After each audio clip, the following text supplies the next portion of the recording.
And tonight on The Wrap, Peter Schweizer's new book, Clinton Cash, has Hillary supporters playing defense.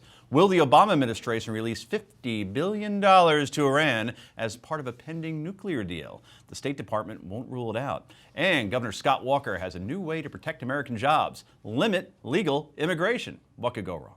We'll discuss all of that, plus yay or nay and potluck. This is The Daily Wrap, live from New York City.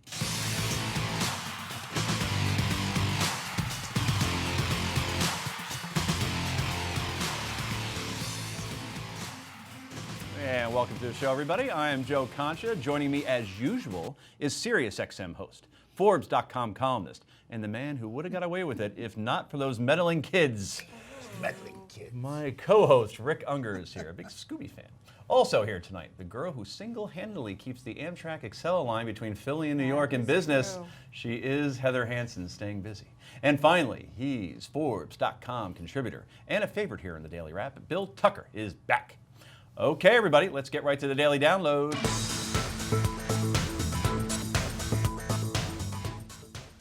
So Peter Schweizer's new book, Clinton Cash, The Untold Story of How and Why Foreign Governments and Businesses Help Make Bill and Hillary Rich, is raising eyebrows across the country, not just for having the longest title in literary history, but also the book, which hasn't been released, accuses Mrs. Clinton of accepting donations from foreign sources to the Clinton Foundation in exchange for favors from the State Department. Senator Rand Paul had this to say on Hannity about the accusation. I've been briefed by Peter Schweitzer on this book, and the facts are going to be alarming. They're going to be mind-boggling, and I think people are going to read this book and they're going to say, my goodness, this is happening in America. How can this happen in America? And it's detail after detail after detail. I've promised not to reveal all the details because it's not my book, but I think people are going to be blown away by the details in this book. And Hillary defenders now out in full force. Here is Rachel Maddow. It is strange, or at least striking, given this particular author's history with inaccurately reporting things in the past, but reporting them in a way that is appealingly exclamatory and exciting enough to the political press that he sometimes gets past the standards of real news outlets and gets his stuff in print. And Hillary's campaign chair, John Podesta, thinks the book is just filled with all sorts of conspiracy theories. It's a book that's written by a former Bush operative who's a reporter for that august news institution, Breitbart.com, or has been in the past. He's cherry-picked information that's been disclosed and woven a bunch of conspiracy theories about it. Okay, so Mrs. Clinton herself was asked about the book on a campaign stop in New Hampshire. Secretary Clinton, your reaction, please, to these book allegations. Did foreign entities receive any special treatment for making any kind of donations to the foundation or your husband? Well, we're back into the political season, and therefore we will be subjected to all kinds of distraction and attacks. And I'm ready for that. I know that that comes, unfortunately, with the territory. Well, that should certainly end all questions on that subject. So, Rick, a little dodge there. Will this be a problem for Mrs. Clinton? We'll see. I mean, I got to say, Podesta was very generous. I think I would have highlighted the fact that Mr. Schweitzer was the foreign policy advisor to one of the great foreign policy minds of our time, Sarah Palin. Look, I'm aware of two things that are in the book that give me some reason to be concerned about his allegations. He talks about a $1 million+ donation the Clinton Foundation received in order to influence the State Department on the Keystone XL pipeline. Well, that worked out really well, didn't it? That money was well spent because they're zooming ahead with the pipeline. Oh, wait a second. No, they aren't. So I wonder if they got their money back. The other one, which is more striking, when Hillary was running for president in 2008, she took a position against a trade deal with Colombia that the Bush administration had negotiated. What he does, and the allegation there is that she changed her mind because of a very large donation by a friend of the Clinton family to change her mind. What they don't tell you is that President Clinton, who was then running in 2008, was also against it.